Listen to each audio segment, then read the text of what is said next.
자기가 여호와와 말하였으므로 말미암아 얼굴 피부에 광채가 나나 깨닫지 못하였더라.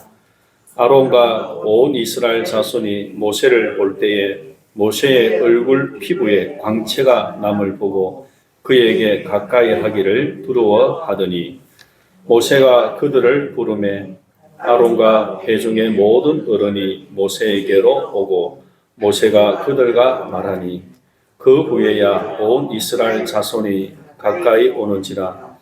모세가 여호와께서 시내 산에서 자기에게 이르신 말씀을 다 그들에게 명령하고 모세가 그들에게 말하기를 마치고 수건으로 자기 얼굴을 가렸더라. 그러나 모세가 여호와 앞에 들어가서 함께 말할 때에는 나오기까지 수건을 벗고 있다가 나와서는 그 명령하신 일을 이스라엘 자손에게 전하며 이스라엘 자손이 모세의 얼굴에 광채를 보므로 모세가 여호와께 말하려 들어가기까지 다시 수건으로 자기 얼굴을 가렸더라. 아멘. 오늘 모세의 얼굴에 피부에서 광채가 났다고 합니다. 왜 광채가 났고 또 이 광채의 의미가 무엇인지 오늘 말씀을 통해서 살펴보겠습니다. 여러분 성경에서 제일 중요한 이 66권 성경 중에서 제일 중요한 성경을 뽑으라면 어디냐면 첫 번째는 창세기입니다. 그 다음에 두 번째로 중요한 것은 출애굽기입니다. 출애굽기. 그래서 창세기, 출애굽기가 정말 중요하고 그 다음에 모세오경인 또 레위기도 중요하고 민수기, 신명기 요 모세오경이 성경의 기초요 빼대가 됩니다. 그 다음에 나머지는 이 모세오경을 통해서 예언되어진 거 또 예표했던 것들이 어떻게 성취되어지는가를 보여주는 거예요. 그래서 모세오경을 잘 공부하고 알면 나머지 요한계시록까지 성경이 쭉 이렇게 해석이 되어집니다. 그래서 오늘 이 출애굽기를 이해하는데 가장 중요한 건 뭐냐면 모세가 이스라엘 백성들을 애굽에서 이끌어내와 가지고 거기는 쉬워요, 그죠? 그냥 읽으면은 스토리예요, 이해가 됩니다. 그런데 시내산의 백성들을 데려와 가지고 하나님과 언약을 체결하는 데 있어서 이 성경을 읽어보면 내용이 굉장히 헷갈립니다. 이 순수가 잘 감이 안 잡혀요. 그런데 모세가 시내산에 모두 몇 번 올라갔는가 하면 8번 올라갔거든요. 그 올라간 것을 올라가고 내려오고 그게 그 사이에 어떤 일이 있었는가, 올라가서 어떤 일이 있었는가를 딱 보면 출애굽기가 딱 정리가 됩니다.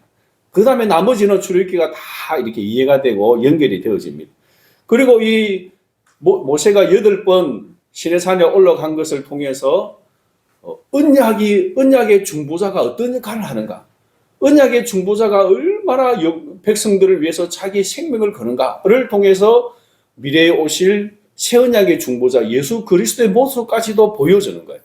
오늘 모세의 얼굴이 광채가 나잖아요. 나중에 보겠지만 예수님의 얼굴에서도 광채가 난 사건이 있잖아요.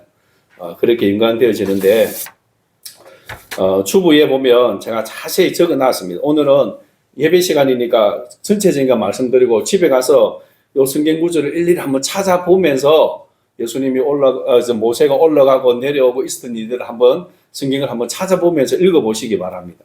그러면은 출애굽기가 잘 이해가 됩니다. 여러분 집에 가셔서 꼭 읽어보시기 바랍니다. 안 읽어보시려면 시간이 걸려도 지금 읽어보고요. 저하고 같이. 집에 가서 읽어보십시다. 자, 이스라엘 백성을 모세가 이제 애굽에서 이끌어내는데 이끌어 나오기 전에 있었던 절기가 무슨 절기입니까? 유월절이죠. 그죠? 유월절. 10가지 재앙 중에 마지막 재앙, 장자를 죽이는데 하나님이 이스라엘 백성들에게는 양을 잡아서 그 피를 문설주와 임방에 바르고 그리고 그걸 고기를 그날 밤에 먹으라는 거예요. 그 14일 저녁이에요. 그래서 하나님이 천사를 보내어서 집집마다 가서 장자를 죽이는데 대문에 피가 발라져 있는 집은 건너갔습니다. 재앙이 건너간 거예요. 그래서 건너가라의 뜻에서 6월절이에요. 그 6월절이 며칠입니까? 매월 며칠이죠? 예, 여러분 생일을 몰라도 이 날짜는 모르면 안 돼요. 매월 며칠이냐면 1월 14일. 따라합시다. 1월 14일. 1월 14일이 6월절이에요. 그리고 이 6월절에 예수님이 죽으셨잖아요. 그죠? 2000년쯤 뒤에, 한 1600년 뒤에 1월 14일 날 예수님이 6월절에 죽으셨잖아요. 그러니까 이 6월절 어린 양은 예수님의 죽으심을 예표하는 거고, 예수님도 딱 정확하게 그 날짜에 죽으셨습니다. 그리고 그 다음날, 1월 15일 날 저녁에 출애굽을 한 거예요. 출애굽. 출애굽에서 시내산에 도착한 날짜가 언제냐면, 여러분, 19장을 한번 봅시다. 19장 1절.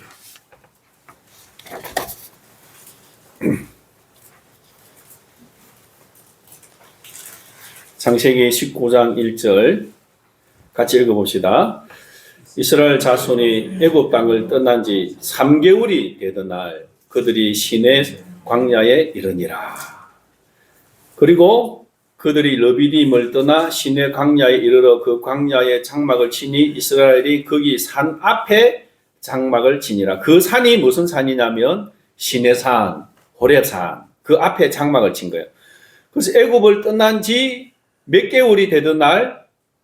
3개월이 되던 날. 그러니까 이 3개월은 3개월이 걸렸다는 게 아니고 1월 15일 출애굽에서 3월 달이 되는 첫날이에요. 3월 달이 첫날. 그러니까 3월 1일 날 시내산에 도착을 한 거예요. 시내산에. 그러니까 날짜를 계산하면요. 1월 14일이 안식일 토요일이었어요. 그리고 1월 15일 일요일 날 출애굽을 해가지고 3월 1일 일요일 날 도착을 한 거예요. 지금은 주일이죠. 그래서 도착을 해서 3월 2일 이렇게 이제 시내산에 이제 올라가게 되죠. 올라가가지고 모두 8차 등정을 하고 마지막 내려온 날이 7월 10일이에요. 이것은 구속사의 그 책에 보면 날짜를 연구해가지고 연구해 놓은 게 있어요. 그걸 제가 이렇게 적은 겁니다. 그리고 총 127일이 걸렸습니다. 그러니까 1차 등반에서 8차 등반에서 내려올 때까지 총 걸린 시간이 며칠이라고요? 127일. 그런데요, 여기에서 제가 보면서 너무 충격을 받았는데 이 기간에 모세가 금식을 며칠 한 줄 아세요? 40일 금식을 4번 했어요. 3번 했어요, 3번. 그러면은 4, 3, 12, 120일이잖아요. 그래서 날짜를 제가 해보니까 올라가고 내려오고 백성들의 이야기하고 요 며칠 7일 빼고 나머지 120일은 물도 마시지 않고 음식도 먹지 않고 금식을 한 거야. 심지어는 첫 번째 40일 금식하고 내려와가지고 금송아지 사건 때문에 그 다음날 바로 또 산에 중보기다로 올라가서 40일 또 금식해요. 어떻게 이럴 수 있었을까? 그죠? 하나님이 강권적으로 붙잡아 주지 않으면 이게 불가능하겠죠. 하나님이 붙잡아 주셔 하시지만 그럼에도 불구하고 모세는 그게 얼마나 힘들었겠어요. 그죠? 백성들을 위해서 120일을, 그 127일 동안에 7일 빼고 120일간을 물도 먹지 않고 그냥 금식하고 백성들을 위해서 언약의 중보자로서 생명을 걸고 자신을 하나님 앞에 드린 걸 볼 수 있습니다. 그걸 통해서 결국 언약 책이 일어나고 그 마지막 날에 모세의 얼굴이 광채가 났다는 거예요. 그러니까 그냥 모세의 얼굴에 광채가 난 게 아니고 생명을 걸고 하나님 앞에 백성들을 위해서 자신을 드린 거예요. 그래서 그 언약의 중보자의 그 하나님이 그것을 받으시고는 모세의 얼굴에 하나님의 빛이 반사되게 해주신 것이죠. 자, 이제 여러분 주부를 한번 보시면 1차 등등은 이스라엘 백성들을 이제 일끄고 시내산에 와가지고 올라갑니다. 모세 혼자 올라가죠. 그러니까 하나님이 모세에게 네가 백성들에게 가서 전해라. 백성들이 내 언약을 지키고 그래서 나의 언약의 백성이 되겠느냐? 그러면 너희들은 세상 열국 중에 제사장 나라가 되고 보배로운 나라가 되고 장자 나라가 될 것이다. 온 세상을 향한 제사장 나라가 될 것이다. 그렇게 하겠느냐? 그거 물어보고 오라는 거예요. 그래서 모세가 1차 등산 가서 그 하나님의 말씀을 듣고 내려와가지고 백성들에게 그걸 제안을 합니다. 그러니까 백성들이 예, 우리가 언약의 백성 하겠습니다. 라고 하죠. 그래서 모세가 두 번째 산에 올라가는 거야. 그래서 하나님, 백성들이 하나님과 언약을 맺겠습니다. 라고 이야기합니다. 하니까 그래, 그러면은 제3일째를 기다리라. 내가 내려가서 율법을 주겠다. 3일 때까지 옷을 정결하게 하고 여자를 가까이 하지 말고 그렇게 자신을 정결하고 지키고 있으라는 거죠. 그래서 모세가 다시 내려와가지고 백성들에게 그 이야기합니다. 다 옷을 빨고 성결하게 하고 3일째를 기다리게 합니다. 그 3일째 되는 날 구름이 산에 확 임하면서 하나님이 모세 보고 또 올라오라는 거예요. 그래서 세 번째 산에 올라갑니다. 그랬더니 하나님이 뭐라고 하시냐면 내가 백성들에게 임해서 율법을 선포할 텐데 아무도 이 산에 가까이 오지 못하게 하라. 올라오면 다 죽으니까 절대 못 오게 하라. 그 말 듣고 모세가 산에서 내려와가지고 백성들에게 절대 이 산 가까이 오지 못하게 이야기합니다. 이제 세 번째 올라갔다 내려왔죠. 그리고 3일째 되는 날 하나님이 구름 가운데 우레와 큰 소리와 불이 번쩍번쩍하는 가운데 하나님이 임재하시는 거예요.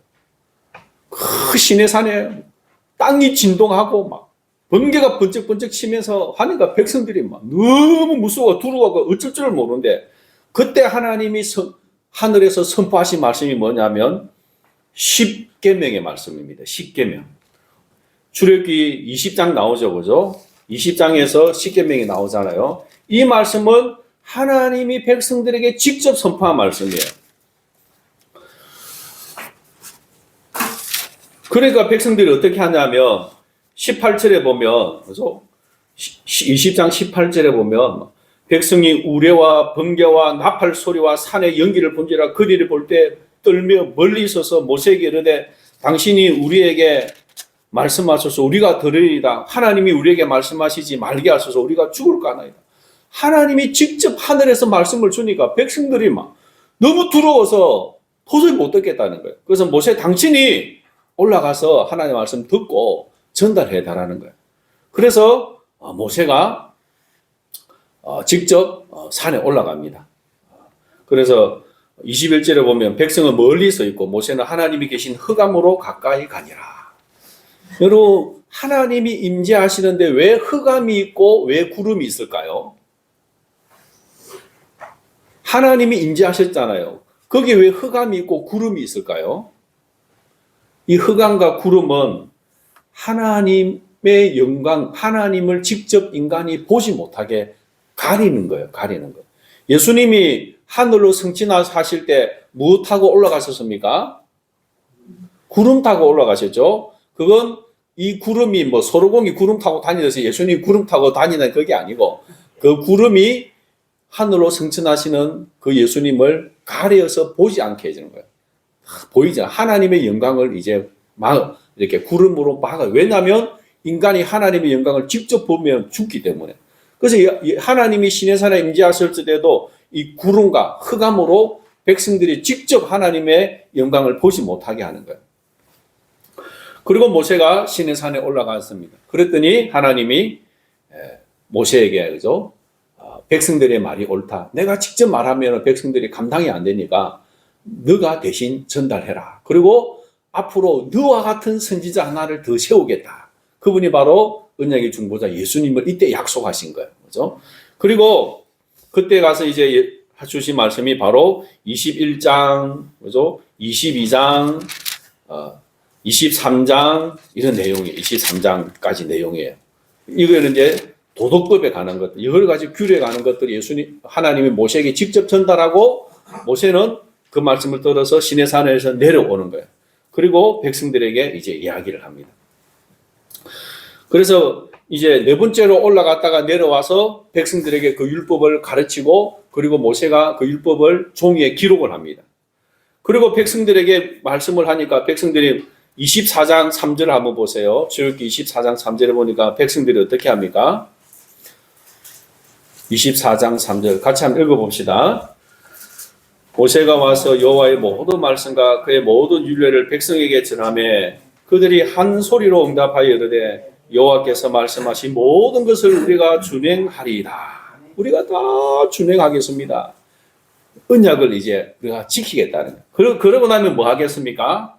언약 체결식을 하겠죠. 그죠? 모세가 이걸 기록을 하고 그 다음에 산 아래 제단을 쌓고 그 제단을 따라 12지파대로 12기둥을 세우고 그리고 하나님 앞에 제사를 지내고 그 짐승을 잡아서 피를 양푼위에 담아가지고 그죠? 반은 여러 양푼위에 담아가지고 그리고 반은 제단에 뿌리고 그 여러 양푼위에 담은 그 피를 어떻게 합니까? 백성들에게 뿌리는 거예요. 8절에 보세요. 그 모세가 그 피를 가지고 백성에게 뿌리며 이르되 이런 여호와께서 이 모든 말씀에 대하여 너희와 세우신 언약의 피니라. 언약의 피. 여러분 근데 왜 언약을 피로 세울까요? 그냥 뭐 우리 요 손가락 지장을 찍든지 사인을 하든지 하는데 요즘은 인감 도장을 해갖고 하든지 하는데 왜 그때는 피를 뿌려가지고 했을까요? 지금은 우리가 계약할 때 계약금 주고 인감 도장 해가지고 그죠? 탁 찍고 안 하면 내가 계약을 어기면 어떻게 됩니까? 계약금을 날리든지 또 상대방이 계약금이 배로 나한테 물려줘야 되잖아요. 그죠? 근데 피를 뿌린다는 건 뭐겠어요? 계약을 어기면 죽음이라는 거죠. 죽음. 이 피는 죽음, 생명이잖아요. 그러니까 이 계약을, 언약을 어기면 너희들은 죽는다는 뜻에서 짐승의 피를 백성들에게 뿌리는 거야. 그리고 나서 이제 모세가 70명의 장로들과 그리고 아론과 그 아들을 데리고 시내 산에 올라갑니다. 거기 가니까 하나님이 하나님의 영광을 보여주시는데 그 하나님의 발 아래죠. 발을 보여주시는 거예요. 발 아래는 청옥을 핀 듯하고 하늘같이 청명하더라. 하나님의 그 영광의 모습은 안 보이지만 그 발만 보여주시는 거예요. 발 아래만. 그래서 거기서 백성들은 뭐 하죠? 하나님이 그들을 죽이지 않습니다. 왜요? 이제는 언약의 백성이 되었기 때문에. 그리고 거기서 하나님을 뵙고 먹고 마십니다. 언약 체결 기념식을 한 거예요. 5번째 시내산에 올라가서는 언약 체결 기념식을 합니다. 예수님이 십자가 죽으시기 전에 제자들과 뭘 가지십니까? 최후의 만찬을 가지시잖아요. 그죠? 같이 예수님이 떡을 떼어주고 잔을 주면서 이거는 너희를 위한 내 언약의 피다. 새 언약의 피다. 언약을 하시고 그리고 만찬은 이 성찬식과 같은 거죠. 이것은 언약 체결 기념식이에요. 기념식. 그리고 이제 시내산에서 내려왔는데 12절에 보면 하나님께서 백성들에게 이 말씀을 제대로 가르칠 수 있도록 돌판에다가 새겨줄 테니까 올라오라는 거예요. 돌판에 새기면 이 비석에 글을 새겨 놓으면 수천 년 가잖아요. 그죠? 그래서 백성들이 대대로 기록할 수 있도록 돌판을 새겨줄 테니까 올라오라는 거예요. 그래서 모세가 시내산에 올라갑니다. 16절에 보면 여호와의 영광이 시내산 위에 머무르고 구름이 여섯 동안 산을 가리더니 일곱째 날에 여호와께서 구름 가운데서 모세를 부르십니다. 여러분 6일 동안은 구름이 산을 가리고 있습니다. 하나님의 은혜의 보좌 앞에 하나님이 임재한 것에 못 나가게 한 거예요. 며칠째 나갔다고요? 7일째 나간 거예요. 요거 보니까 뭐가 기억이 납니까 여러분? 무슨 생각이 나죠? 6일 동안은 구름으로 막아놓고 7일째 오게 한 거예요. 뭐가 생각나는 거예요? 천지창조. 그래서 천지창조.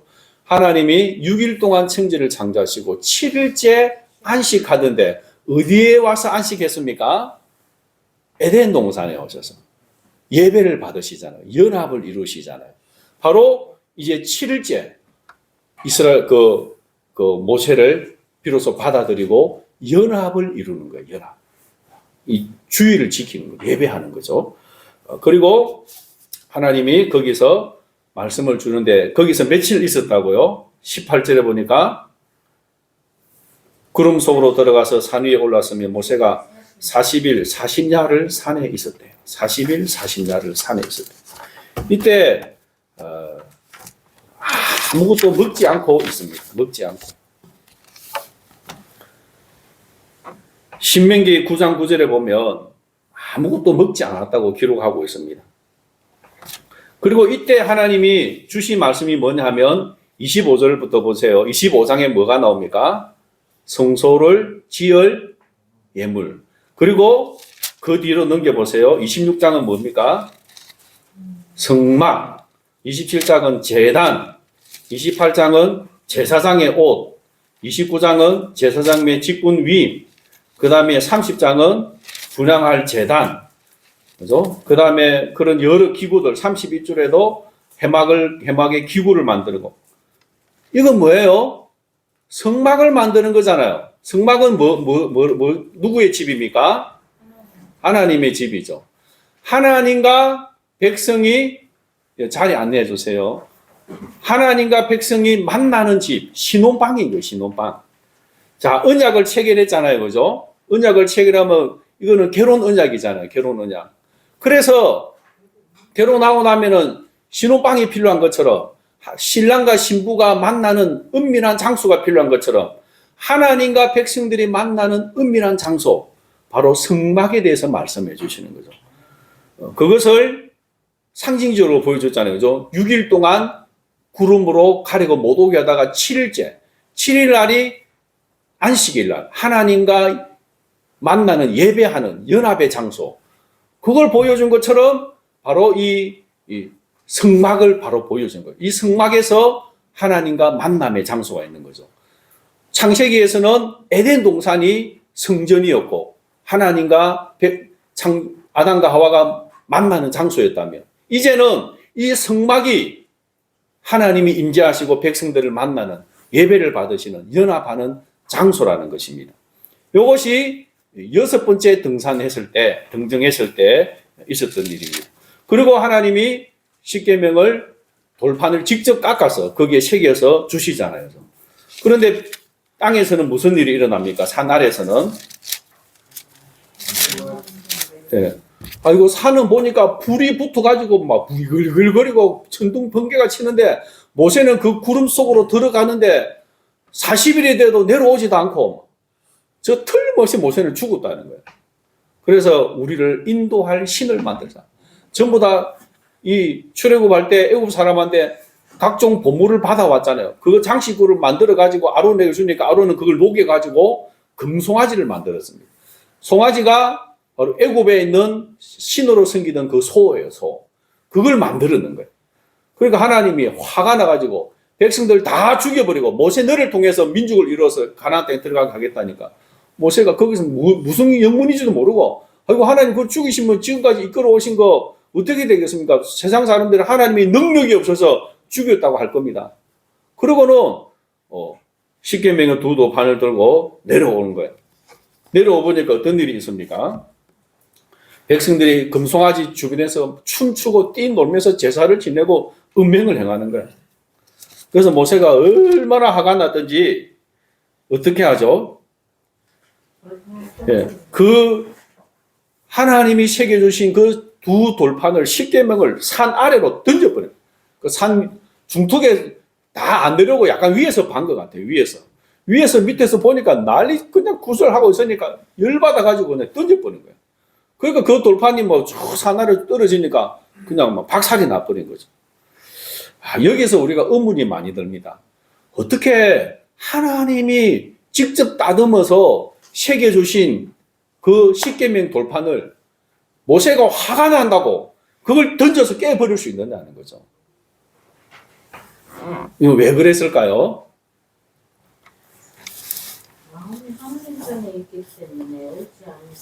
예. 예, 왜 했겠냐면, 언약 주부를 보면 제가 적어 놨습니다. 언약을 파기한 백성 전체에게 임할 언약 저주의 집행을 문서 차원에서 중단해야 합니다. 이 언약에 의하면, 이 언약이 기록된 돌판이 있잖아요. 그러면 이 언약을 어기면 이 언약에 기록된 대로 백성들이 뭘 받습니까? 저주를 받잖아요. 그런데 이걸 깨버리면, 문서 차원에서의 진노를 막는 거예요. 중단을 시키는 거예요. 그래서 언약이 살아있으면 백성이 전멸됩니다. 언약 문서가 깨어지면 심판 유예가 가능하다는 거예요. 이건 과거에도 그래도 이게 계약을 맺었는데 계약을 어겼어요. 그럼 너 왜 계약을 어겼어? 죽이려면 아이고 이 계약서가 찢어져 없어져 가지고 내가 좀 까먹었습니다. 용서해 주세요. 라고 빌 수 있는 그 기회가 있다는 거죠. 그래서 이 모세의 행동은 분노의 행동이면서 동시에 중보자의 신학적 결단이라는 거죠. 아무리 화가 난다고 어떻게 하나님이 주신 언약궤를 깨울 수 있습니까? 그것은 백성들을 위한 모세의 중보자의 그 신학적인 결단이었다는 겁니다. 그 다음에 하나님 편에 설 사람 나오라 하니까 레위 지파가 나오잖아요. 그래서 칼을 들고 죽이라. 3,000명을 죽입니다. 여러분 우상숭배했다고 모세가 그저 백성들을 지도자가 3,000명을 죽이게 하다니 이게 말이 됩니까? 이건 무슨 일입니까? 하나님의 진노를 막아서는 거예요. 모세가 검징을 통해서 징계를 통해서 하나님의 이 언약을 범한 모든 사람을 전멸시키는 진노를 막아서는 거예요. 모세가 이렇게 한 것도 백성을 살리기 위한 조치였습니다. 그리고 금송아지를 갈아서 먹입니다. 금송아지를 불태워가지고 금을 막 가루를 내가지고 이걸 물에다가 뿌리면서 그 물을 마시라는 거예요. 아니 왜 그걸 마시게 합니까? 민수기 5장 26절에 보면 제사장은 기억나게 하는 소제물로 제단 위에 불 사르고 그 후에 여인에게 그 물을 마시게 하라. 부인이 음행을 한 것 같은데 의심이 들면 저주를 기록한 종이를 태워가지고 그걸 일부는 물에다 타서 그걸 먹이라는 거예요. 그래서 먹으면 음행을 했으면 배가 붓고 허벅지가 붓고 임신한 게 낙태가 되고 부정한 게 없으면 그대로 괜찮을 거라는 이게 바로 기억나게 하는 소재입니다. 죄를 기억나게 하는 소재예요. 이스라엘 백성들에게 금송아지를 갈아서 마시게 한 것은 너희들의 죄를 깨달아는 거예요. 하나님 앞에 얼마나 은맹한 죄인지를 깨달아는 거죠. 이것은 백성들을 살리기 위한 조치였습니다.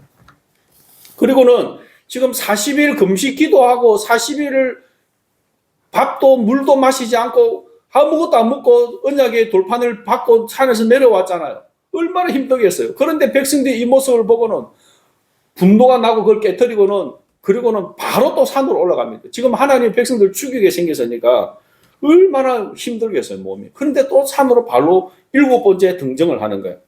거기 가서도 또 40일을 하나님 앞에 먹지도 마시지도 않고 백성을 위해서 중보합니다. 그때 뭐라고 기도합니까? 여러분 32장 32절 한번 볼까요? 31절에 보면 모세가 여호와께로 다시 나아가 여짜오되 기도합니다.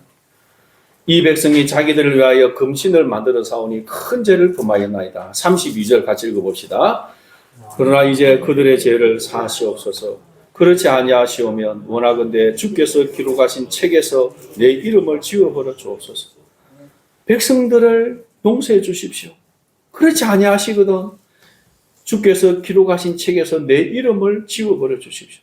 하나님의 그 생명책에서 내 이름을 빼버리고 나를 그냥 지옥 가게 해 주십시오. 야, 여러분 참 이게 중보자의 마음입니다. 나중에 이 기도를 누가 합니까? 바울이 하죠. 내 민족, 내 친족을 위해서는 내가 그리스도에게서 끊어질지라도 원합니다. 내가 그리스도에게서 끊어질지라도 이게 중보자의 마음이에요. 예수님도 중보자의 마음으로 우리를 위해 저주를 받으시고 십자가에 죽으신 겁니다. 근데 하나님의 응답이 뭡니까? 응답이 이제 가서 내가 내게 말한 곳으로 백성을 인도하라. 내 사자가 내 앞서 가리라. 그러나 내가 보응하는 날에는 그들의 죄를 보응하리라. 여호와께서 백성을 치시니 이는 그들이 아론이 만든 바 그 송아지를 만들었습니다. 하나님이 내가 사자를 보내줄 테니까 올라가라. 그리고 나중에 나는 가지 않겠다. 그리고 그 죄를 보응하겠다고 백성을 치십니다. 이때 질병으로 백성을 쳐서 많이 이 고통을 당하고 죽게 됩니다. 금송아지를 만든 사건이죠. 그리고 모세가 거기서 40일 동안 하나님 앞에 기도하는데 하나님이 결국 어떻게 합니까? 나는 안 가겠다는 거예요. 33장 2절에서 3절에 보면 2절에 보니까 내가 사자를 너보다 앞서 보내어 주겠다는 거죠. 그리고 3절에 보니까 너희를 젖과 꿀이 흐르는 땅에 이르게 하려니와 나는 너희와 함께 올라가지 아니하리라. 나는 안 가겠다. 대신에 내가 천사를 보내서 해주겠다는 거죠. 왜냐하면 너희는 목이 곧은 백성인즉 내가 길에서 너희를 진멸할까 염려함이라. 너희들의 그 곧은 백성 그거 내가 다 죽일지 모르니까 나는 안 가겠다. 그리고 모세가 산에서 내려옵니다. 그리고 백성들에게 이 이야기를 하는 거예요. 하나님이 우리와 함께 가지 않겠대. 이제 하나님이 사자를 보내서 우리를 보내고 하나님이 우리와 하지 않겠대. 그렇게 하니까 백성들이 어떻게 하죠? 4절에 보니까 슬퍼하고 한 사람도 자기 몸을 단장하지 아니했다.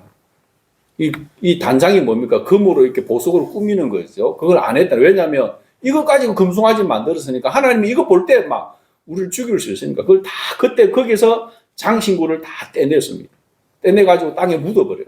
장신구가 어마어마한 돈이 많았겠죠. 비싼 거 다 묻어버립니다. 그리고 7절에 보면 해막을 만듭니다. 요건 성막이 아니에요. 임시로 해막을 만드는데 어디서 만듭니까? 진과 멀리 떠나게 해서 이스라엘 백성이 진을 치고 있는 데서 멀리 나가서 진을 치는 거예요. 왜냐하면 지금 하나님이 이 이스라엘 백성들이 바람을 피워갖고 하나님이 마음이 삐져 있잖아요. 삐져 있는 거예요. 시내산에서 이 구름기둥, 불기둥으로 백성들과 함께 해야 되는데 하나님이 안 오시는 거야. 그래서 백성들과 멀리 떨어져서 임시로 해막을 만든 거예요. 그리고 모세가 거기 나가서 하나님 앞에 기도하러 나가는 거야. 근데 백성들은 뭘 보겠어요? 저 산에 계실 또 우리를 떠나신 하나님이 모세가 해막에 들어가서 기도할 때 하나님이 오시는가 안 오시는가? 오시는 거는 마음이 풀어진 거고 안 오시는 거는 마음이 안 풀어지는 거야. 그래 백성들이 그걸 다 바라보는 거예요. 8절에 보세요. 백성이 다 일어나 자기 장막 문에 서서 모세가 해막에 들어가지 바라보는 거예요. 모세가 해막에 들어갈 때 구름 기둥이 내려 해막 문에 서며 여호와께서 모세와 말씀하시니 비로소 하나님이 마음을 푸고 오시는 거예요. 그러니까 백성들이 어떻게 합니까?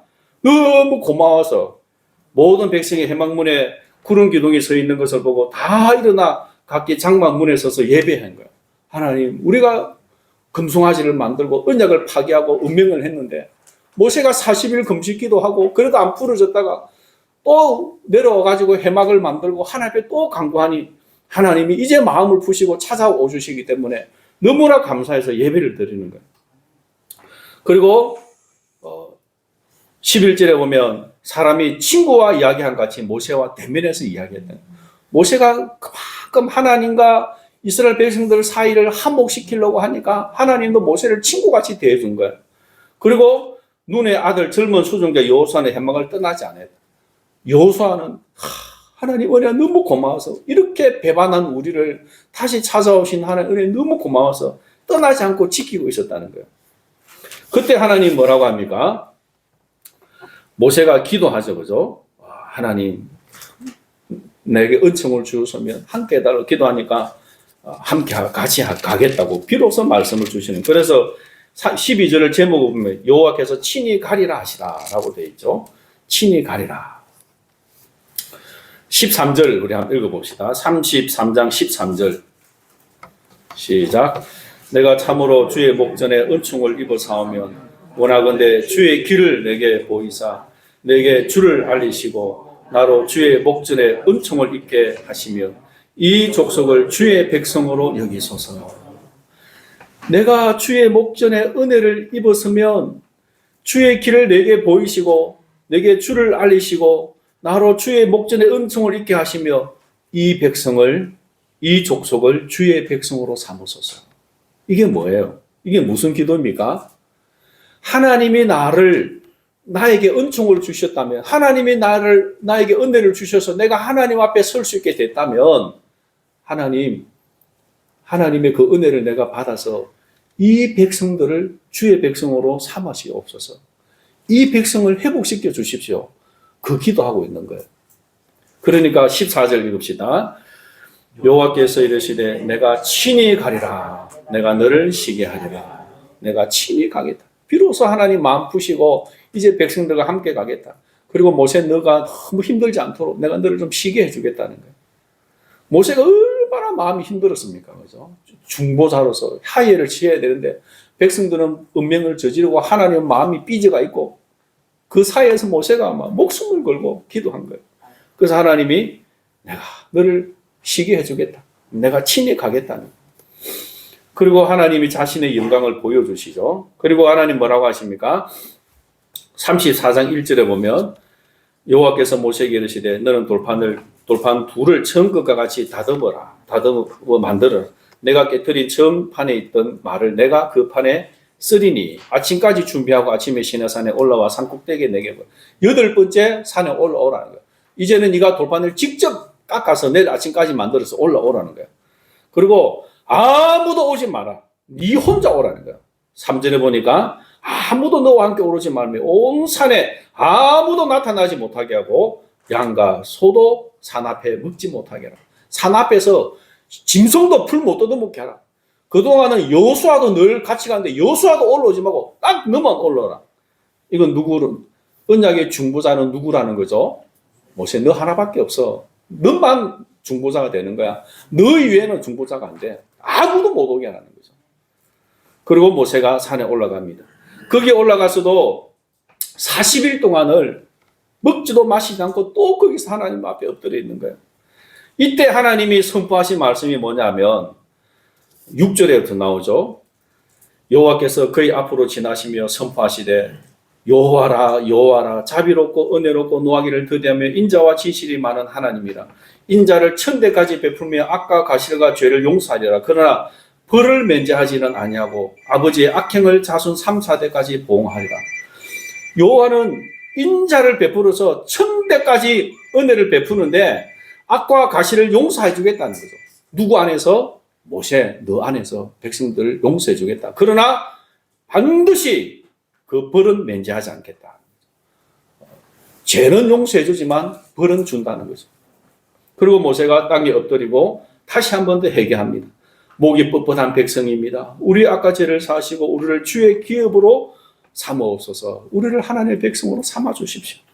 그리고 10절에 여호와께서 이르시되 보라 내가 언약을 세우나니 언약을 갱신하는 거예요. 언약을 새롭게 세우는 거예요. 과거의 언약은 파기되어졌잖아요. 언약판이 깨어지고 금송아지 사건에서 언약이 깨어졌잖아요. 그래서 하나님이 다시 언약을 세우겠다 하십니다. 그리고 주시는 말씀이 뭐냐면 다른 민족과 언약을 맺지 말라는 거예요. 다른 사람들과 언약을 맺지 마라. 15절에 보면 너는 산과 그 땅의 주민과 언약을 세우지 마라. 나하고 언약을 맺었는데 이제 나 외에는 그 누구하고도 언약을 맺지 마라. 금송아지를 만든다는 게 우상을 승인해 그런 거 절대 하지 말라는 거죠. 17절에 너는 신상들을 부어 만들지 마라. 그게 언약을 음명하는 거 언약을 깨뜨리는 거잖아요. 그리고 주신 말씀이 18절에 무교절을 지키라. 그죠? 그 다음에 21절에 안식일을 지키라. 그 다음에 22절에 칠칠절과 맥출절을 초시절을 지키고 가을에는 수장절을 지키라. 자, 여기서 중요한 절기가 나옵니다. 무교절을 지킬 때 무슨 절기도 지킵니까? 6월절과 초실절, 무교절, 초실절, 출애굽할 때 지킨 거죠. 예수님의 죽으시고 부활하신 것이 다 나온 거죠. 그 다음에 6월 안식일을 지키는 거죠. 안식일을 지키고. 그 다음에 22절은 초실절을 지키는 거예요. 이거는 7월 달에 지키는 거예요. 7월절은 오순절이고, 그 다음에 새말에는 수상절은 가을에 지킨 거는 나팔절과 그 다음에 속죄일과 수장 요 세 개를 같이 지키게 되는 거죠. 그래서 무교절과 그 다음에 오순절, 초실절, 칠칠절, 오순절, 수상절 요 세 개를 지키러 예루살렘에 가면 7개 7대 절기를 다 지키게 되는 겁니다. 그리고 이 절기들은 누구를 보여준다고요? 예수 그리스도 우리의 구속사를 보여주는 거죠. 초실절 무교절은 예수님의 죽으심 부활, 오순절은 성령 임하심, 그 다음에 수장절은 예수님의 재림을 말하는 거예요. 재림. 그리고 이것이 하나님과 백성들과 맺은 언약이라는 거예요. 이것을 잘 지켜야 언약이 된다는 거죠. 그리고 모세가 시내산에서 내려옵니다. 29절 그죠? 모세가 28절도 한번 볼까요? 40일 40야를 있으면서 떡도 먹지 아니하고 물도 마시지 않고 그죠? 그 십계명을 하나님 기록해요. 그러니까 127일 중에서 120일을 금식을 한 거예요. 언약의 중보자로서 자신을 드렸습니다. 그러고 나니까 얼굴에서 뭐가 났다고요? 광채가 난 거예요. 여러분, 이 모세가 예수님과 만나는 장면이 나옵니다. 주부에 있습니다. 마가복음 9장 2절에서 4절. 이 모세하고 예수님하고 만나요. 읽어봅시다. 시작. 엿새 후에 예수께서 베드로와 야고보와 요한을 데리시고 따로 높은 산에 올라가셨더니 그들 앞에서 변형되사 그 옷이 광채가 나며 세상에서 빨래하는 자가 그렇게 희게 할 수 없을 만큼 매우 휘어졌더라. 이에 엘리야가 모세와 함께 그들에게 나타나 예수와 더불어 말하거늘. 산에 올라갔더니 예수님이 변형이 돼가지고 얼굴에도 옷에도 광채가 나는 거예요. 자, 모세의 얼굴 피부에서 난 광채와 예수님의 몸에서 난 광채는 어떤 차이가 있을까요?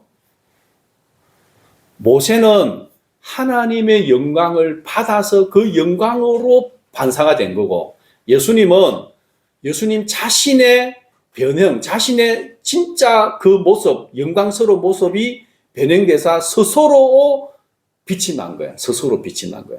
그래서 모세와 예수님의 빛은 차이가 있는 거죠. 모세는 반사된 거고, 예수님은 그 자체에서 나온 빛이에요. 예수님 자체가 하나님의 영광이기 때문에. 그런데 왜 하필 이렇게 예수님도 변형이 됐었냐면, 바로 이 누가복음에 보면 이런 말이 나와요. 모세하고 예수님하고 무슨 대화를 했냐면 엑스도스를 이야기했대요. 출애굽을 이야기했다는 것. 예루살렘에서 떠나실 걸 이야기했대요. 모세가 이스라엘 백성들을 애굽에서 이끌어낸 것처럼 예수님은 백성들을 이 예루살렘에서 이끌어내시는 거예요. 모세는 이스라엘 백성들 애굽의 노예에서 자유인으로 하나님의 언약의 백성으로 이끌어낸 것처럼 예수님은 이스라엘 백성들을 이 율법의 종에서 율법에 매여 벗어나지 못하는 이들을 율법에서 자유하는 자로 새 예루살렘의 백성으로 출 예루살렘 하실 것을 말씀하셨다고 누가복음에 나옵니다. 그러니까 언약의 모세는 언약의 중보자고 엘리야는 언약의 수호자잖아요. 그죠? 엘리야가 호렙산에 가서 하나님 앞에 언약을 깼습니다. 호소하잖아요. 언약의 수호자고. 그리고 예수님은 새 언약의 중보자이죠. 그러면 여러분, 모세와 아론이 이렇게 언약의 중보자로서 수고했는데 모세를 대적하고 아론을 대적하면 이스라엘 백성들이 어떻게 될까요? 민수기 26장 제가 적어놓은 거 한번 읽어봅시다. 모세와 아론을 거스러 여호와께 반영할 때에 땅이 그 입을 벌려서 그 무리와 고라를 삼키매 그들이 죽었고 당시에 불이 250명을 삼켜 징표가 되게 하였으나 이 고라와 또 단과 그 아비람인데 이 고라는 레위 지파예요. 그리고 레위 사람 지파 모아가지고 아론 너만 대제사장 할 거냐? 단과 아비람은 로벤의 그 장자의 그 후손들이에요. 모세 너만 지도자 할 거냐? 우리가 지도자 할 수 있다. 그러니까 모세의 하나님이 세운 언약의 중보자의 권위를 도전하고 자기들이 하겠다고 한 거예요. 그래서 하나님은 모세 이외에는 절대로 하나님 앞에 나오지 못하게 했잖아요. 모세가 특별해서가 아니고 하나님의 선택에 의한 거예요. 그러니까 하나님이 모세 안에서 이스라엘 백성들과 언약을 체결하고 그들의 죄를 용서하고 붙들어 주시는데 이 모세를 대적을 하면 어떻게 됩니까? 하나님의 진노가 임하는 거예요. 그래서 특별한 진노라고 하는 의미를 보여주기 위해서 땅이 갈라져서 그들을 삼켜버립니다. 그냥 지옥으로 바로 떨어진 거예요. 그리고 우리가 아론 대신에 우리도 제사장 할 거야 하고 한 사람들은 불이 나와가지고 250명을 불태워 죽여버립니다. 이 불은 하나님의 불이죠. 죽여버립니다. 여러분 이것처럼 모세 안에서 언약 백성이 된 것처럼 예수 그리스도 안에서 새 언약 백성이 되며 모든 악, 허물, 죄가 사함을 얻습니다. 이 우리를 위한 유일한 중보자는 예수 그리스도밖에 없습니다. 근데 예수님을 대적하고 예수님을 떠나가면 죽음밖에 없는 거예요. 영원의 행불밖에 없습니다. 어떻게 하든지 우리는 예수 그리스도에게 붙어 있어야 되는 거예요. 그리스도 안에 있어야 되는 거예요. 그때 예수님 안에 있으면 우리의 모든 죄가 다 용서받고 하늘에 있는 모든 복이 예수님을 통해 우리에게 오는 것입니다. 그래서 여러분 예수님을 굳게 붙드시기를 바랍니다. 예수님 밖에는 구원이 없어요. 예수님을 떠나면 안 되는 거예요. 사도 바울은 이런 고백을 합니다. 자기에게 육체의 가시 사단의 사자가 있어서 너무 괴로운 게 있어서 이거 떠나게 해달라고 3번 기도했더니 하나님이 네 은혜가 내게 족하다요. 네 은혜가 내게 족하다. 네가 약할 때 강합니다. 그래서 바울은 감사한데요. 나의 이 모든 약한 것 육체의 질병도 있죠. 약한 것, 또 능욕을 당하고, 또 궁핍하고, 그래서 또 학대를 당하고, 능욕을 당하고, 박해를 당하는 이 모든 것들을 인해서 감사한대요. 왜냐하면 이것 때문에 내가 예수님만 붙들기 때문이다. 이것이 나를 예수를 붙들게 하는 요인이 되기 때문에 나는 감사한대요. 그래서 오늘 여러분들에게 있는 모든 고난들, 절대로 그 고난이 여러분들을 파멸시키지 못합니다. 그 고난 때문에 예수님을 붙들면 그게 오히려 기쁨이 되고 감사한 겁니다. 그래서 예수 그리스도를 굳게 붙잡아야 됩니다. 여러분에게 어떤 어려움이 있든지 간에 절대로 그 어려움이 여러분을 파멸시키지 못하니까 걱정하지 마시고 오히려 감사하시고 예수를 붙드는 여러분 되시기를 바랍니다. 네, 찬송가 365장입니다.